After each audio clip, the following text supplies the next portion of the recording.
معزز سامعین گرامی قدر، سیرت النبی کے حوالے سے نبی کریم صلی اللہ علیہ وسلم کے آباء و اجداد کے بعد احوال کو اور آپ کی آمد سے قبل عرب کے اور حجاز کے دو مشہور واقعات کو رکھا، جن میں سے ایک اصحاب الفیل کا واقعہ تھا اور دوسرا زمزم کے کنویں کی کھدائی تھی۔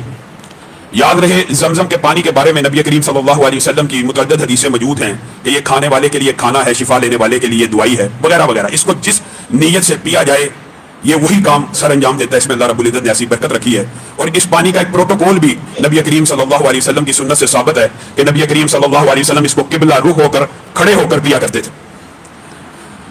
اصحاب الفیل کا جو واقعہ گزشتہ خطبہ میں آپ کے سامنے رکھا، اس بات کے اوپر اجماع امت ہے، یعنی مورخین کا، سیرت نگاروں کا، کہ یہی وہ سال ہے۔ ایک طرف یہ جو اتنا عظیم الشان واقعہ ہوا، اس کے اثرات رومیوں، ایرانیوں، پوری دنیا نے محسوس کیے۔ کیوں؟ خبر پھیل گئی کہ ایک ظالم نے ایک اللہ کے عبادت خانے کو گرانے کی کوشش کی، آسمان سے پرندے آئے، کنکریاں پھینکی، وہ ایسے ہو گئے جیسے بھوسے کا ایک ڈھیر ہو۔ خبر پھیل گئی۔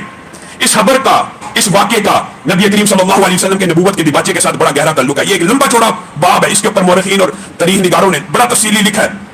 یہ واقعہ بتاتے خود اس بات کی دلالت کرتا ہے کہ اس خطے، اس علاقے کے اندر ان قریب اگر کوئی نبوت کا دعویٰ کرے گا تو وہ لامحالہ